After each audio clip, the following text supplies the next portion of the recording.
Bonjour Evelyne. Bonjour. Aujourd'hui, on se penche sur un monument de la télé française, Love Story.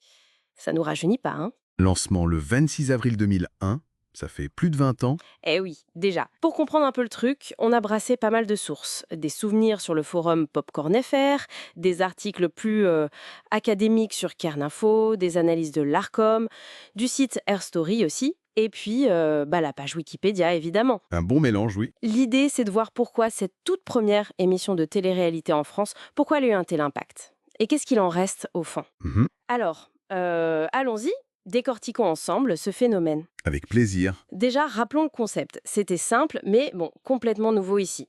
On prend 11 célibataires, puis 12 après. Oui, il y a eu un ajout. On les met dans un loft coupé de tout, et on les filme tout le temps, quoi, 24 heures sur 24 au début.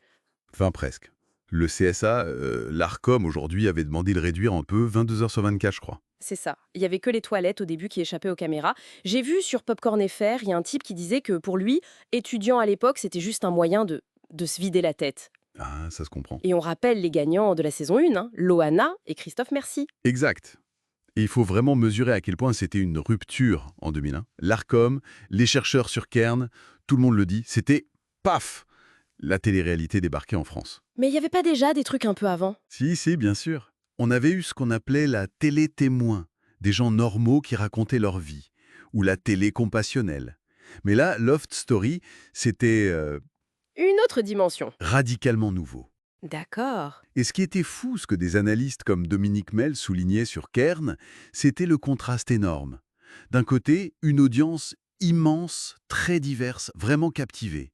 Et de l'autre, une critique médiatique, intellectuelle, mais d'une violence. Très, très hostile. Ah oui, et c'est là que ça devient vraiment intéressant, cette hostilité. Mhm. Les sources comme Kern ou Wikipédia, elles débordent d'exemples. Le mot télé-poubelle, il était Partout, non? absolument partout. C'était le terme consacré, si on peut dire. Et les critiques, c'était quoi exactement? Le voyeurisme, c'est ça? L'exhibitionnisme? Télétrou de serrure, il y a même le Figaro qui avait titré «Montrez vos fesses, ça va». C'était assez direct. Carrément. Et puis, la fameuse scène de la piscine.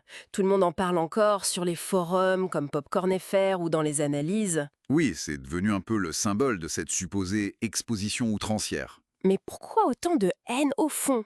Qu'est-ce qui cristallisait tout ça? Si on regarde l'analyse de Gabriel Ségré sur Kern, par exemple, on voit que les critiques, elles tournaient autour de plusieurs grandes peurs. D'abord, un angle un peu psychanalytique, si on veut. C'est-à-dire? Le voyeurisme, l'exhibitionnisme, oui, mais aussi l'idée de la fin de l'intimité. Serge Tisseron parlait d'ailleurs d'intimité surexposée.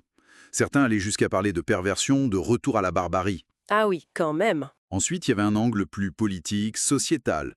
Des comparaisons avec le totalitarisme, Big Brother, évidemment, les jeux du cirque. Le fascisme rampant, j'ai lu ça aussi. Oui, Jérôme Clément avait utilisé ce terme. Ou même des références historiques très lourdes, en disant bien toute proportion gardée, hein, mais des choses comme Drancy télévisé. Il faut bien préciser que ce sont des critiques rapportées dans nos sources. Ça montre l'intensité du débat de l'époque. C'est fou. Et enfin, les questions éthiques, juridiques. Est-ce qu'on n'exploitait pas les candidats? Des cobayes, disait-on? Est-ce que c'était pas scénarisé? Des fausses vies, une supercherie? Le respect du droit du travail, le droit à l'image, tout ça a été questionné. D'accord. Et ça a mené à des actions concrètes. Oui, il y a eu des appels au boycott, notamment dans l'humanité. Des manifs un peu symboliques, comme l'opération Sac Poubelle devant le studio, ou Zaléa TV qui avait lancé Loft Rider. Même Act Up était intervenu pour demander des préservatifs, la non-discrimination. Donc une vraie contestation. Mais aujourd'hui, avec le recul. Sur Popcorn FR, par exemple, il y a des gens qui disent que, bon, cette première saison, elle était peut-être moins fake que les suivantes. Plus authentique. C'est une nuance intéressante, oui. Et Air Story va un peu dans ce sens. Il voit Love Story comme un précurseur, en fait. Le début d'une ère où l'intimité devient spectacle. Ce qui est notre quotidien, un peu, maintenant. Oui, et c'est ça le point clé. Love Story a vraiment ouvert les vannes. L'ARCOM, Wikipédia, tout le monde le constate. Et après, c'était la déferlante. Star Academy, koh Secret Story, La liste est longue. très longue. Le scandale du début, il s'est un peu érodé, quoi. Le format s'est banalisé, C'est devenu normal, en fait. voilà. Mais ce qui est fascinant ici, et Air Story le met bien en avant, c'est le parallèle. entre les mécanismes de Love Story, l'observation constante, les émotions scrutées, le jugement permanent et la culture des réseaux sociaux qu'on connaît aujourd'hui. Ah oui, c'est vrai ça. C'est assez frappant. Et l'influence, elle va même plus loin.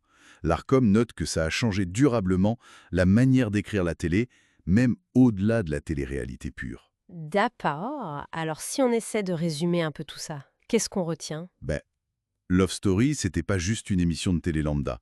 C'était un révélateur. Et peut-être même un accélérateur. Un accélérateur de quoi? Des changements profonds dans notre rapport aux médias, à l'intime, à la célébrité. Des choses qui bougeaient déjà au début des années 2000, mais que l'émission a mis en pleine lumière. Un miroir grossissant en quelque sorte. C'est un peu ça, oui. Et pour finir, peut-être une question à méditer. Si Love Story, comme le suggère Air Story, a vraiment annoncé cette culture de l'exposition de soi, cette surveillance qu'on accepte plus ou moins sur les réseaux sociaux, Mhm. alors ces critiques si virulentes de 2001, celles qui nous semblent parfois excessives aujourd'hui, est-ce qu'elles n'étaient pas au fond une sorte de première manifestation de nos angoisses face à ce nouveau monde médiatique, social, dans lequel on est en plein dedans maintenant?